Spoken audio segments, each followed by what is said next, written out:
가정이란 제목으로 하나님 말씀 증거하도록 하겠습니다. 여러분의 가정은 평안하십니까?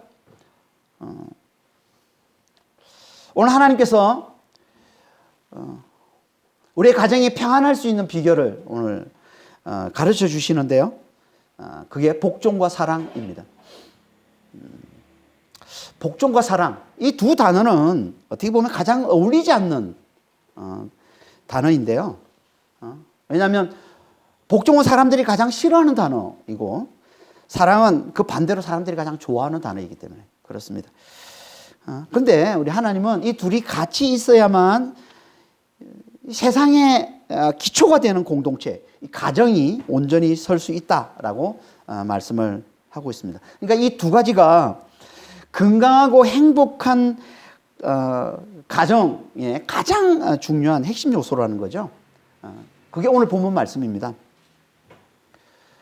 바울은 앞에서 우리가 예수와 함께 죽었고 예수와 함께 다시 살리심을 받은 새 사람이 되었으니 이제 땅의 것을 생각하지 말고 하늘의 것을 생각하라 하고는 이걸 구체적으로 삶에서 땅의 것들을 벗어버리고 이제 하늘의 것들을 입어라 라고 말씀을 했습니다.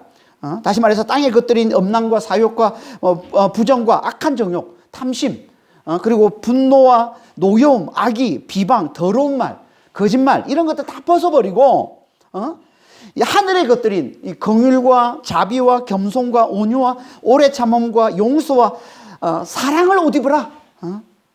이렇게 말씀을 했죠. 이게 우리가 지난주 살펴봤던 말씀이죠. 이게 새 사람을 입은 우리가 교회에서 그리고 일상에서 살아가야 할 삶이라는 거예요. 그리고는 이제 좀 더 구체적으로 우리가 현실적으로 가장 많이 살아가는 현장인 이 세상의 기초 공동체, 이 가정에서 새 사람인 우리, 이 그리스도인들이 어떻게 살아가야 하는지를 말씀해 주고 있습니다. 그게 이제 오늘 본문 말씀인 겁니다. 먼저는 가정의 핵심이요. 가장 근본적인 관계인 아내와 남편에 대해서 먼저 말씀을 해주고 있습니다. 18절 한번 보겠습니다.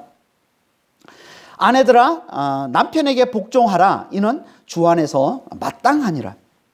아내를 먼저 언급하고 있습니다.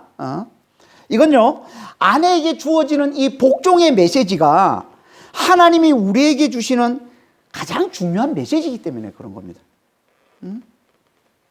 그래서 병행 본문인 에베소 5장에 보면요, 에베소 5장 22절부터 오늘 본문과 똑같이 아내와 남편에게 복종과 사랑을 말씀해 주시는데, 그 말씀을 하기 전에 에베소 5장 21절에 보면 이렇게 말씀하고 있습니다. 그리스도를 경외함으로 피차 복종하라. 그리스도를 경외함으로 피차 복종하라. 이 말씀은 그 앞에 5장 18절부터 시작되는 성령의 충만함을 받으라는 말씀과 연결된 말씀이에요. 그러니까 성령의 충만함을 받게 되면 우리가 살아가게 될 삶을 이제 4개의 분사로 말씀을 해주고 있는데, 그게 기쁨으로 서로 교제하고 주님을 찬양하고 하나님께 감사하고, 그리고 마지막으로 그리스도를 경외함으로 서로 복종하는 삶을 잘 산다는 거예요. 성령의 충만함을 받게 되면 이런 삶을 살게 된다는 겁니다. 그러니까 이건 새 사람을 입고서 성령 충만함을 받은 자가 살아가게 되는 삶을 압축해서 말씀해 주고 있는 거예요. 그 마지막이 뭐예요? 그게 그리스도를 경외함으로 피차 복종하는 삶이라는 거예요. 그러니까 이게 그리스도 안에서의 모든 인간관계의 가장 기본이 되는 원칙이라는 겁니다. 그리고 이걸 가장 잘 드러내 보여줘야 할 그 장수와 그 사람이 바로 세상의 기초 공동체인 이 가정이요, 그 가정의 핵심인 아내들이라는 거예요. 그래서 제일 먼저 아내를 언급하고는 아내들아 남편에게 복종하라 이렇게 말씀을 하고 있는 겁니다. 그러니까 복종은 새 사람이 된 우리 모두가 서로에게 행해야 할 가장 중요한 삶인 것이고, 그걸 가장 잘 드러내 보여줘야 할 사람이 바로 가정을 이루는 핵심인 아내들이라는 거예요. 이게 하나님의 말씀입니다. 그런데 이 복종은 지금 이 세상의 가치관과는 너무나 다릅니다. 하나님의 이 말씀은 지금 이 세상의 가치관과는 너무 다르죠. 복종은 지금 이 시대 사람들이 가장 기피하는 단어 중에 하나가 되어버렸습니다. 그래서 세상 사람들에게 이런 말을 하면요, 사람들이 다 크게 반발합니다. 역시 하나님은 믿을 게 못 돼. 역시 교회는 다닐 곳이 못 돼. 아니, 어떻게 아직도 이런 말씀을 할 수가 있어? 너무나 구시대적이야. 이러면서 얼마나 많이 반발합니까? 그렇죠. 지금 복종해야 돼 이런 말을 하면요, 사람들이 어떻게 보면 비웃습니다. 크게 반발하고 비웃습니다. 왜 이런 반응들을 내놓는 걸까요? 세상이. 그건 복종이란 단어가 원래 의미를 잃어버리고 역사 내내 힘 있는 자들의 억압과 착취의 수단으로 잘못 사용되어 왔기 때문에 그런 겁니다. 그래서 이 단어가 사람들에게 자유에 대한 억압과 착취와 굴욕과 같은 의미로 취급되어서 자유를 만끽하는 이 시대에 가장 혐오하는 단어가 되어버린 거예요. 하지만 원래 복종은 그런 의미가 아닙니다. 자유에 대한 억압과는 전혀 상관이 없는 단어가 복종이에요. 오히려 우리를 더 자유케 해주는 게 이게 복종인 겁니다. 이건요, 복종을 말씀하시는 하나님의 성품만 봐도 우리가 잘 알 수 있습니다. 하나님의 성품의 핵심이 뭐예요? 우리가 지난주 자세히 우리가 살펴봤지 않습니까? 하나님의 성품의 핵심, 그건 긍휼과 사랑인 거예요. 긍휼과 사랑. 긍휼이 뭐라고 했습니까? 연약한 자를 불쌍히 여겨 구원해 주시는 거라고 했죠. 근데 어떻게 구원해 주신다고요? 우리를 사랑하심으로. 우리를 사랑하시는 하나님의 사랑, 이게 뭐라고 했습니까? 자기를 내어주는 거라고 했어요. 이게 하나님의 사랑이에요. 자기를 내어주는 거예요. 자기 아들을 아끼지 않고 내어주시는 거예요. 그리스도께서 자기의 목숨을 우리를 위해 내어주시는 거예요.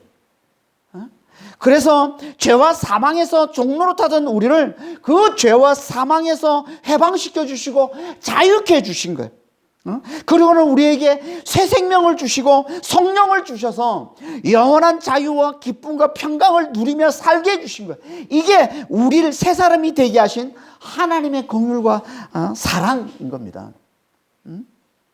그래서 새 사람이 된 걸 고린도서 3장 11절에 우리가 지지난주 살펴봤던 고린도서 3장 11절에 뭐라고 얘기합니까?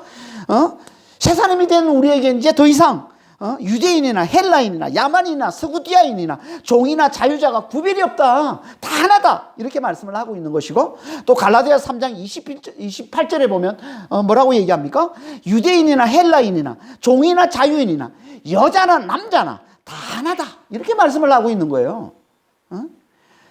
이건 당시엔 너무나 혁명적인 말씀인 거예요. 종이나 자유인이나 여자나 남자나 다 하나다. 다 똑같다. 너무나 혁명적인 말씀이죠. 이게 하나님의 긍휼과 사랑인 거예요. 이게 하나님께서 우리에게 베풀으신 긍휼과 사랑이라는 거예요. 이렇게 우리에게 엄청난 사랑을 베푸셔서 새 생명으로 사는 새 사람이 되어서 영원한 자유와 영원한 기쁨과 평강을 누리게 하신 하나님이 어떻게 그 사랑에 역행하는 자유를 억압하는 복종을 말씀하실 수가 있냐는 거예요. 이건 말이 안 되는 거죠. 그러니까 여기서 말하는 복종은요, 자유를 억압하는 복종과는 전혀 상관이 없는 거예요. 그럼 대체 이 복종이 뭘까요? 이건요, 한마디로 하나님이 세우신 질서를 받아들이는 걸 말하는 거예요. 이게 복종이에요. 하나님이 세우신 질서를 받아들이는 거예요. 그래서 이건요, 이 말의 이 헬라어 단어 속에 잘 나타나 있습니다. 이 복종이라는 이 단어를 헬라어로 히포타소라고 하는데요. 여기 히포는 전치사고 이 타소라는 단어가 동사인데, 이 타소는 탁시스, 이게 질서라는 뜻입니다. 이 질서라는 뜻의 탁시스의 동사인 거예요. 그러니까 문자적으로 보면 이 복종은 뭐라는 거예요? 히포타소. 이건 뭘 말하는 거예요? 질서 아래에 있는 걸 말하는 거예요. 질서 아래에 있는 거예요. 질서를 잘 받아들이는 거예요. 이게 복종이라는 겁니다. 그러니까 이 말은 하나님이 가정에 세우신 질서가 있는데 그 질서를 잘 받아들이는 거예요. 이게 아내의 복종이라는 거예요. 그런데 하나님이 가정에 세우신 질서가 뭘까요? 그건요, 남편의 머리됨입니다. 남편의 머리됨. 이걸 말씀하는 게 병행 본문인, 오늘 본문의 병행 본문인 에베소 5장 22절, 24절 말씀이에요. 아내들이요, 자기 남편에게 복종하기를 주께 하듯 하라.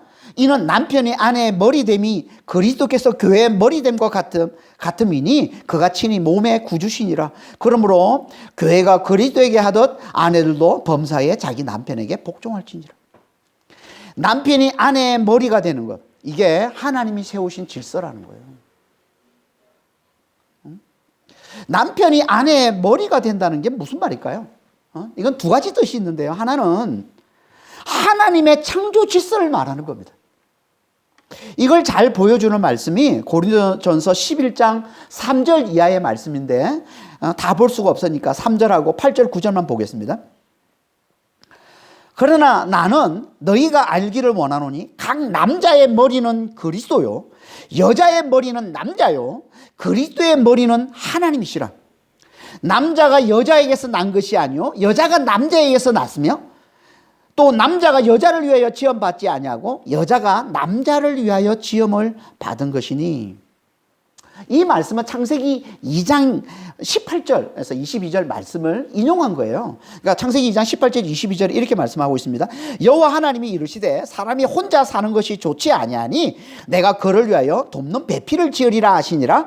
여호와 하나님이 아담에게 취하신 그 갈빗대로 여자를 만드시고 그를 아담에게로 이끌어 오시니.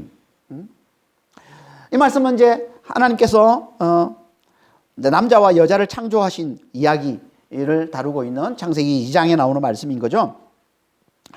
그러니까 이 말씀을 뭘 얘기하고 있어요? 지금 여자가 남자에게서 지음받대. 남자가 먼저 지음받았고 그리고 그 남자에게서 지음받은 자가 여자다 얘기하는 거죠. 지금 여자가 남자에게서 지음받대. 동등한 관계로 지음받았다는 거예요. 이게 갈빗대로 여자를 만들었다는 겁니다. 여기 갈빗대는요, 측면이라는 뜻이에요. 사이드, 옆, 이런 뜻이에요. 여기 갈빗대는. 그러니까 동등한 관계를 나타내는 겁니다. 그리고 여자가 남자를 위해 지음받았다라고 얘기를 하고 있습니다. 이게 뭐예요? 이게 돕는 배필로 지으셨다라고 얘기하고 있는 거죠. 돕는 배필. 그러니까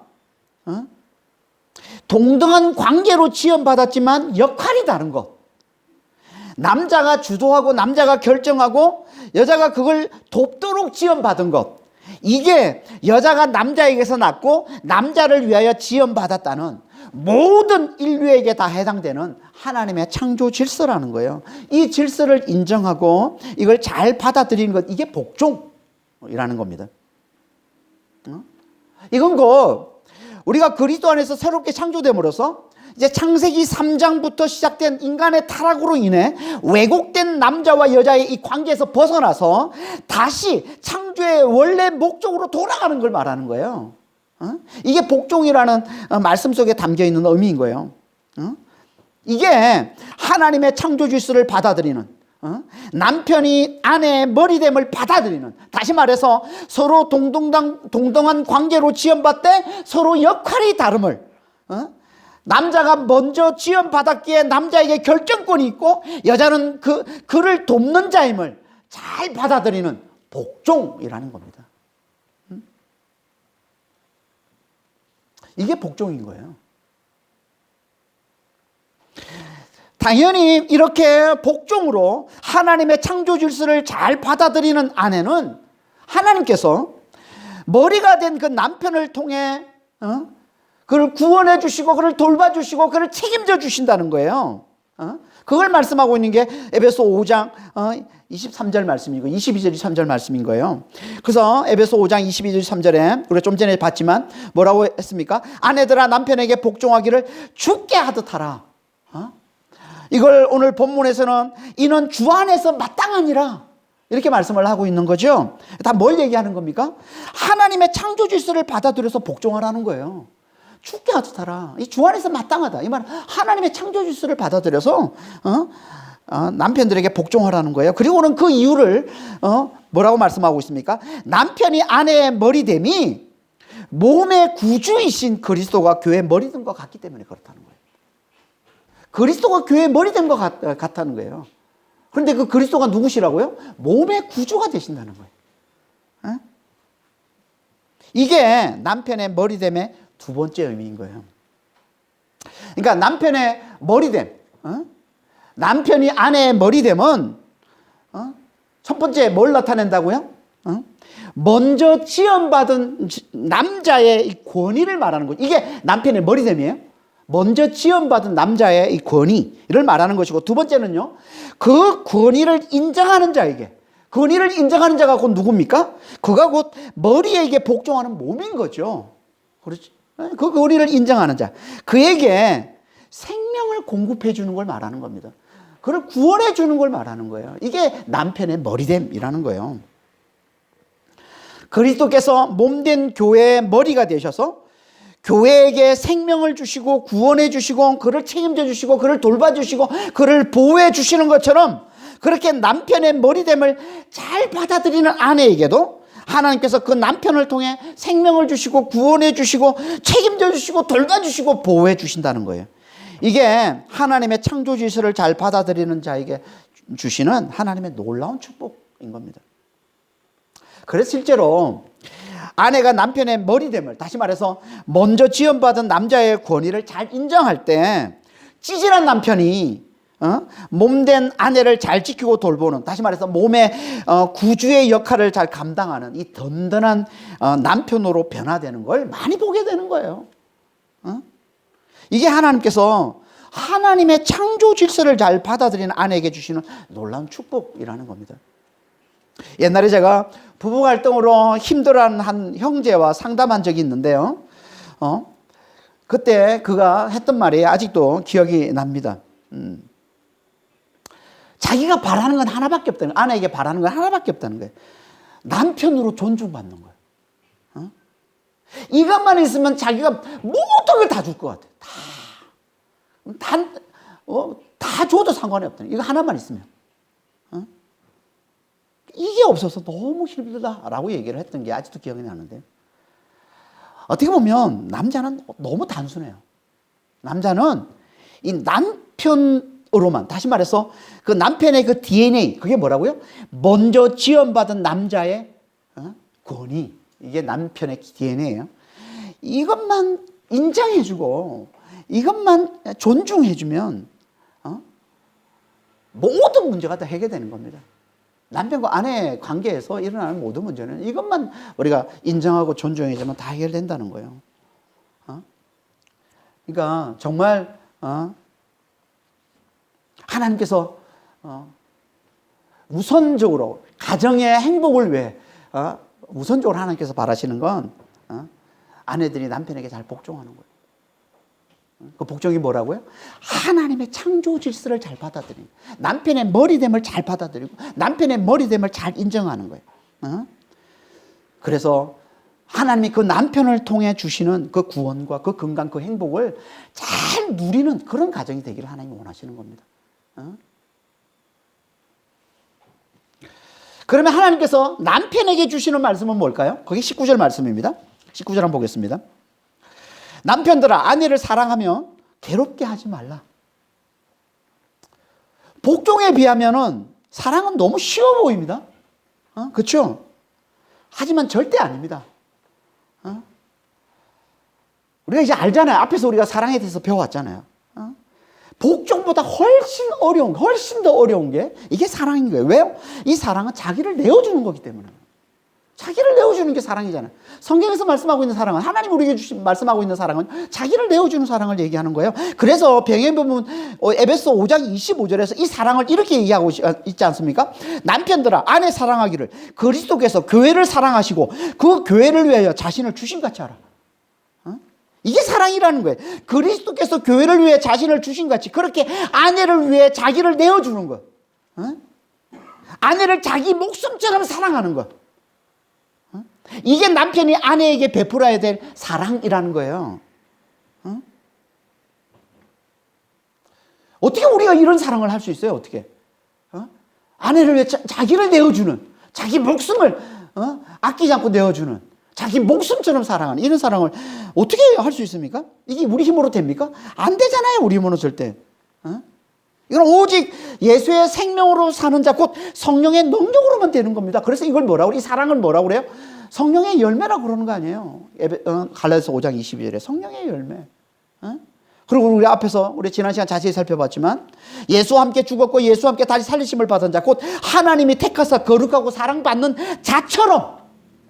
그러니까 예수와 함께 죽었고 예수와 함께 다시 살리심을 받은 자만이 입을 수 있는 옷, 그게 뭐라고요? 그게 긍휼과 자비와 겸손과 온유와 오래 참음과 용서와 사랑이라고 한 것이고, 이 사랑이 바로 온전하게 매는 띠라고 했던 겁니다. 그러니까 이 말은 예수의 생명으로 사는 새 사람만이 온전한 연합을 가져다주는, 자기를 내어주는 이 사랑으로 옷 입을 수 있다는 거예요. 그리고는 이제 남편들에게 아내를 이렇게 사랑하라 라고 말씀을 하고 있어요. 이건 뭘 얘기하는 겁니까? 이건요, 이 사랑을 가장 잘 보여주는 곳이 가정이요. 그리고 그 사랑을 가장 잘 보여주는 자가 그 가정의 머리요, 아내의 머리가 되는 남편이라는 거예요. 그러니까 이 사랑을 가장 잘 보여줘야 될 환경, 장소가 그게 가정인 것이고, 그리고 이 사랑을 가장 잘 보여줘야 될 자가 바로 아내의 머리, 가정의 머리가 되는 남편이라는 거예요. 이 말은 곧 그리스도의 사랑을 가장 잘 드러내 보여주는 것이 가정에서의 아내에 대한 남편의 사랑이다라고 말씀을 하고 있는 겁니다. 그래서 남편에게 그리스도께서 교회를 위해 자기를 내어주신 것처럼 그렇게 아내를 사랑하라 라고 에베소 5장 25절에 그렇게 말씀하고는 에베소 5장 26절부터 33절까지 길게 교회에 대한 그리스도의 사랑과 그리스도와 교회의 관계에 대해서 말씀을 해주고 있는 거예요. 이건 세상에서 그리스도와 교회의 관계를 가장 잘 보여주는 게 그게 가정에서의 남편과 아내의 관계라는 거예요. 다시 말해서 이게 하나님께서 세상에 가정을 주시고 또 그 가정의 아내와 남편을 주신 목적이라는 거, 이게. 그리스도와 교회의 관계. 이걸 잘 드러내고 보여주기 위한 거예요. 그러니까 각 가정에서 아내는 남편에게 남편의 머리됨, 그것도 하나님의 이 창조 질서를 잘 받아들이는 복종을 잘하고, 남편은 아내에게 그리스도같이 자기를 내어주는 사랑을 잘 행해야 되는 거죠. 당연히 이건 지금도 그렇지만 당시 사회에서는요, 상상도 못할 일입니다. 아내를 위해서 자기 목숨을, 자기를 내어줘? 이거는 상상도 못할 일이에요. 이 성경 시대, 이 바울 시대, 이 당시에 아내가 어떤 존재였냐면요, 남편이 마음대로 처분할 수 있는 남편의 소유물로 여겼던 그런 시대였어요. 이때 이 시대가. 그러니까 소유물의 물건처럼 여겼던 거예요. 그래서 헬라인, 뭐 로마인, 뭐 이들은 뭐 말할 것도 없고 유대인조차 여자들을 너무나 천시했습니다. 아내를 대단히 천시하고 깔보고 무시했던 거예요. 오죽하면 유대인들 아침 기도 때마다 어떻게 기도했냐면 이렇게 기도했습니다. 이방인이나 종과 여자로 만들어 주시지 않아서 감사합니다. 이게 유대인의 아침 기도예요. 날마다 드리는 기도예요. 아침 기도였다는 거예요. 그러니까 당시의 여자는요, 사랑은커녕 늘 괴롭힘의 대상이었던 거예요. 그래서 오늘 본문에 뭐라고 얘기합니까? 아내를 사랑하고 괴롭게 하지 말라라고 얘기하고 있는 거예요. 그 당시에는 아내들이, 여자들이 늘 괴롭힘의 대상이었기 때문에 이렇게 얘기하는 거예요.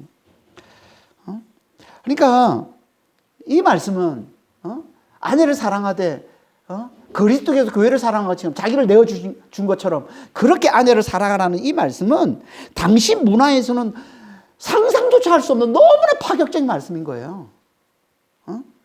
근데 이렇게 파격적인, 세상에서 이렇게 파격적인 이 삶을 그리스도인들에게 살라고 지금 말씀하고 있는 거죠. 왜 그리스도인들이 이렇게 살아야 된다고 얘기하고 있는 겁니까? 그건요, 그들이 이제 더 이상 세상에 속한 자가 아니기 때문에 그런 거예요. 예수와 함께 다시 살리심을 받은 부활을 사는 하늘에 속한 자가 됐기 때문에 그런 거예요. 다시 말해서 이게 사람을 사랑하시는 하나님 나라에서의 삶이기 때문에 그런 거예요.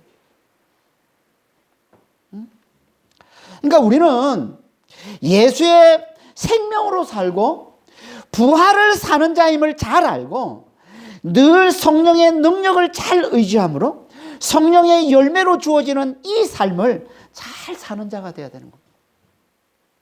아니면 우린 절대 가정이 천국이 되게 하는 이 복종과 이 사랑의 삶을 절대 살 수가 없습니다. 우리 힘으로는 절대 안 돼요.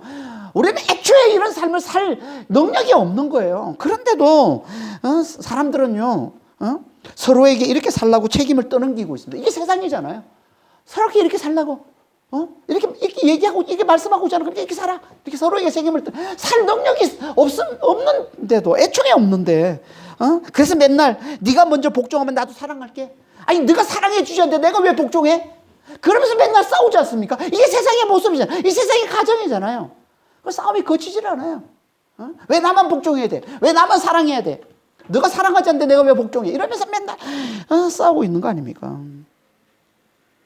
이 싸움이 어디서 거치겠어요? 이 싸움은 오직 예수 안에서 이미 충만을 살고 예수 안에서 이미 부활을 사는 자에게서만 거칠 수 있는 거예요. 그들에게만 멈추는 거예요, 이 싸움이. 예수 안에서 이미 충만을 사는 자, 예수 안에서 이미 부활을 사는 자, 그들만 내놓을 수 있는 게 이 복종과 이 사랑이라는 거예요. 그렇지 않으면 우리는 절대 복종과 사랑의 삶을 살 수가 없어요. 이게 우리 힘으로 됩니까? 복종하는 게, 사랑하는 게 안 됩니다. 이미 예수 안에서 새 사람이 된, 우리가 새 사람이 됐음을 잘 알고 예수 안에서 이미 충만을 살고 이미 부활을 사는 자가 됐음을 잘 알 때 비로소 내놓을 수 있는 게 이 복종과 이 사랑의 삶이라는 거예요. 그러니까 우리는 복음을 잘 듣고 정말 예수 안에서 이미 충만을 살고 이미 부활을 사는 자임을 잘 깨달아야 우리의 성령의 능력으로 복종하는 삶, 사랑하는 삶, 남편의 머리됨을 잘 인정하고 하나님의 창조주의를 잘 인정하고 받아들이는 이 복종의 삶을, 그리고 아내를 위해 자기를 내어주는, 그리스도가 교회를 자신을 주신 것 같이 아내를 위해 자기를 내어주는 이 사랑의 삶을 잘 살 수 있어요. 오직 성령의 능력으로 새 사람 된 자만 누릴 수 있는 이 성령의 능력으로 이 삶을 살 수 있다는 거예요. 이게 하나님이 우리에게 원하시는 그리스도인의 가정이라는 겁니다. 이게. 그리스도의 가정에는 남편과 아내의 관계와 함께 또 하나의 중요한 관계가 있는데 그게 뭡니까? 그게 부모와 자녀의 관계죠. 그걸 말씀하고 있는 게 20절, 21절 말씀입니다. 20절 한번 보겠습니다. 자녀들아 모든 일에 부모에게 순종하라. 이는 주 안에서 기쁘게 하는 것이니라. 앞에서 아내에게는 복종이라는 단어를 쓰는데 여기서는 여기 자녀에게는 순종이라는 단어를 쓰고 있습니다. 복종은요, 머리됨의 질서를 받아들이는 거라고 했죠. 순종은 말을 잘 듣고 따르는 걸 말하는 겁니다. 그러니까 이게 훨씬 더 어려운 거예요. 이게 훨씬 더 강한 거예요. 순종이 이게 훨씬 더 강한 겁니다. 왜 자녀들에게 모든 일에 부모에게 순종하라고 하시는 걸까요? 그건요, 그게 하나님을 기쁘시게 하기 때문에 그렇다는 거예요. 그게 하나님을 기쁘시게 하는 거라는 거예요. 그러니까 여기에 모든 일에 부모에게 순종하라라고 할 때 이 모든 일은요, 하나님이 기뻐하시는 모든 일을 얘기하는 거예요. 그러니까 아무나 부모가 말하는 모든 것을 얘기하는 게 아니라 하나님이 기뻐하시는 모든. 왜냐하면 하나님이 그 이유가, 우리 순종하는 이유가 하나님을 기쁘시게 하는 건데 당연히 하나님이 기뻐하시는 모든 일에 자녀가 부모에게 순종하기를 원하시는 거죠.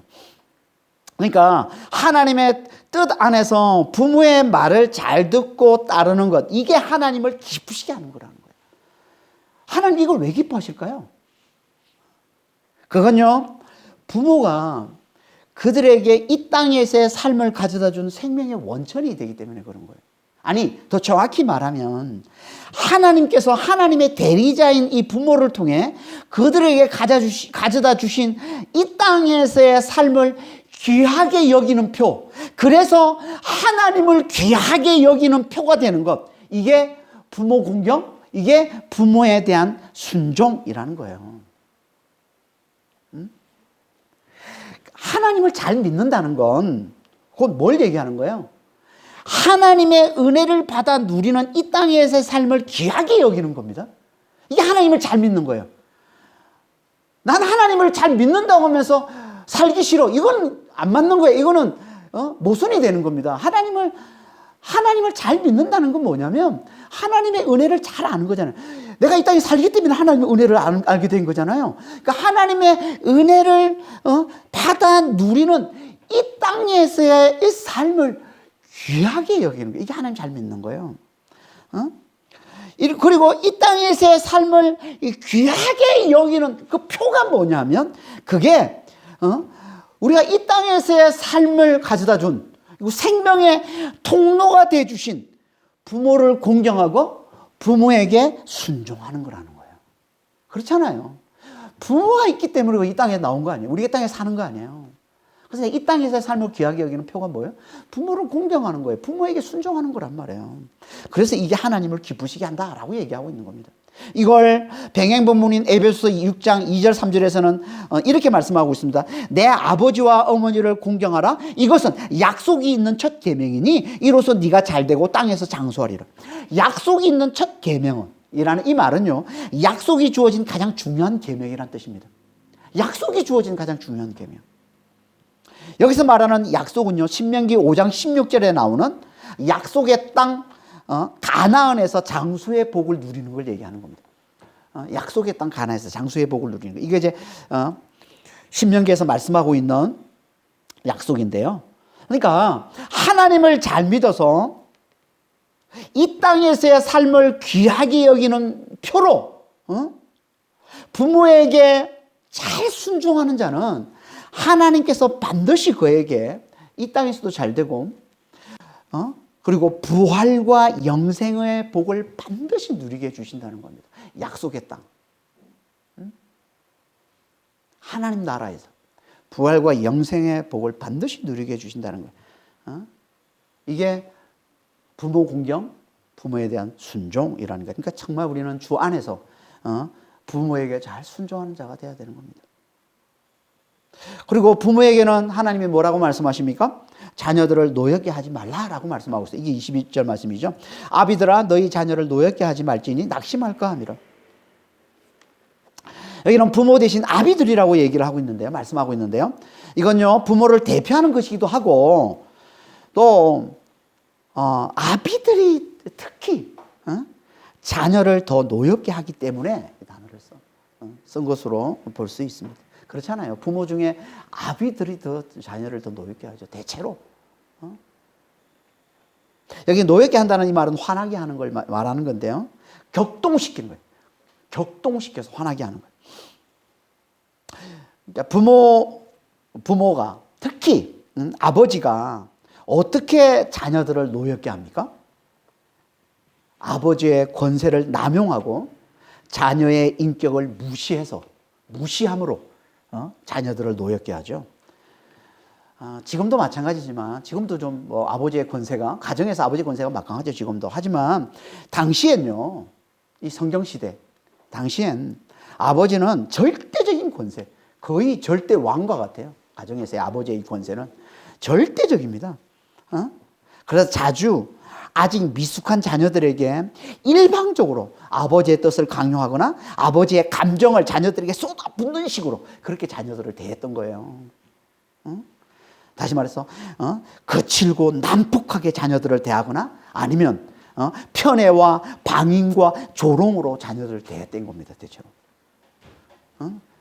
그러면 어떻게 됩니까? 아직 미숙하고 민감한 이 자녀들의 인격 속엔 분노와 적대감이 자랄 수밖에 없고요.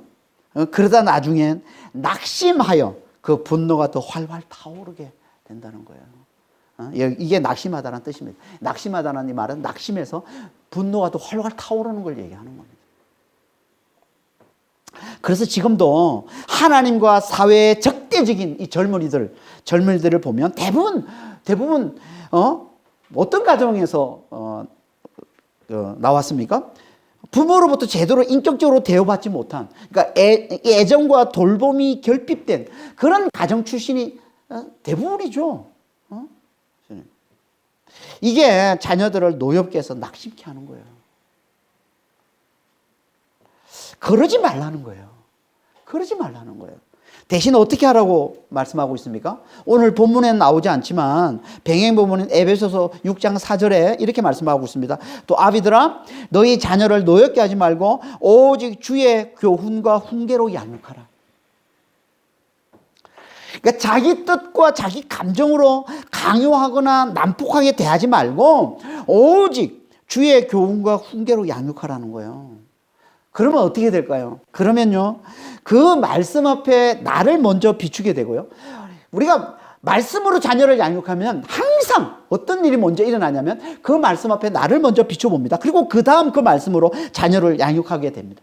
그러니까 절대 자녀에게 내 뜻을 강요하지 않아요. 절대 자녀에게 내 감정대로 난폭하게 대할 수가 없어요. 말씀에 나를 먼저 비춰보기 때문에. 이게 말씀으로 자녀를 양육하는 거예요. 말씀으로 자녀를 양육하면 그 말씀이 먼저 나를 비춰서 나를 바라보게 해주고 그 다음에 자녀들을 양육하게 되기 때문에 야단을 쳐도 말씀에 비춰서 야단을 치면요 사랑과 온유로 자녀를 양육하게 되는 거예요. 이게 자녀를 인격적으로 성숙한 사람으로 양육하는 비결인 겁니다. 주의 말씀으로 양육하는 거예요. 하지만 이게 우리 힘으로 됩니까? 부모에게 순종하고 자녀를 노엽게 하지 않는 것, 이게 우리 힘으로 되나요? 안 되잖아요. 왜 자녀들이 부모에게 잘 순종하지 못합니까?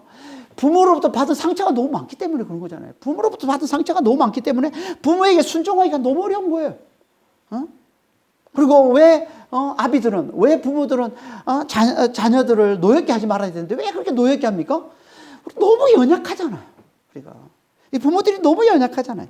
그러니까 자녀의 미숙함 앞에, 자녀의 미숙한 모습을 보면 그냥 바로 내 연약함이 드러나잖아요. 막 내 뜻을 강요하고 막 내 감정으로 막 대하게 되고 난폭하게 대하게 되고 이런 모습, 이러기가 너무 쉽지 않습니까? 이게 우리의 모습 아니에요.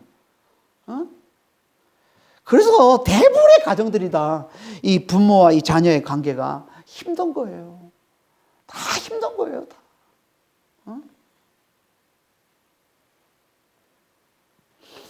그럼 누가 이걸 감당을 잘할까요? 누가? 당연히 이건 아내의 복종과 남편의 사랑과 마찬가지로 예수와 함께 다시 살리심을 받은 새 사람이 된 자. 다시 말해서 예수 안에서 이미 충만을 살고 이미 부활을 사는 자. 이들만이 남편의 머리됨을 잘 받아들이는 복종과 아내를 위해 자기를 내어주는 사랑을 잘 살 수 있고, 이들만이 이 땅에서의 삶을 귀하게 여기는 부모에 대한 순종과 주의 말씀에 비춰서 자녀를 양육하는, 자녀를 노엽게 하지 않는 삶을 잘 살아낼 수 있다는 거예요. 이들만. 그래서 예수와 함께 죽었고 예수와 함께 다시 살리심을 받은 새 사람이 된 우리에게 이걸 말씀해 주고 있는 거예요.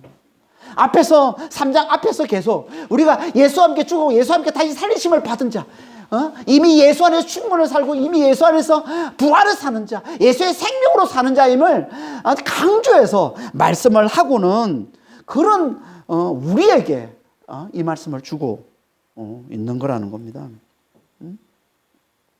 그러니까 우리는 정말 이 복음을 잘 듣고 이 십자가와 이 부활의 복음을 잘 듣고서 예수와 함께 죽었고 예수와 함께 다시 살리심을 받아서 예수 안에서 이미 충만을 살고 예수 안에서 이미 부활을 사는 새 사람임을 잘 깨달아야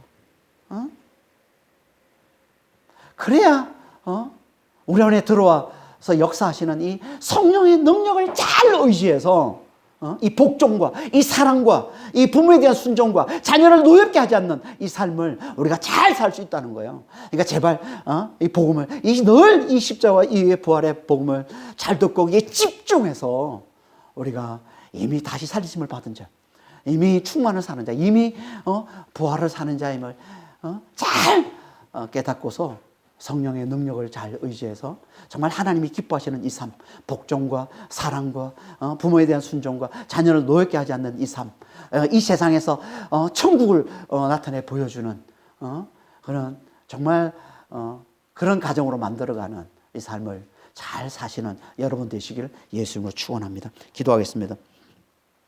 하나님 아버지, 정말 십자가와 이 부활의 복음을 잘 듣고서 예수와 함께 내가 죽었고 예수와 함께 다시 살리심을 받은 정말 예수 안에서 이미 충만을 살고 예수 안에서 이미 부활을 사는 새 사람임을 아버지 잘 깨닫게 하시고 그래서 우리 안에 들어와 사시는 성령의 능력을 늘 잘 의지하는 자가 되어서 정말 하나님께서 우리에게 원하시는 하나님이 기뻐하시는 이 삶, 복종과 사랑과 부모에 대한 순종과 자녀를 노엽게 하지 않는 이 삶, 정말 가정을 이 땅에서의 작은 천국으로 만드는 아버지 하나님 이 삶을 정말 잘 살아내는 저희들 다 될 수 있도록 주여 저희를 축복해 주시고 주님 인도하여 주시옵소서. 감사하며 우리 주 예수 그리스도 이름으로 기도합니다.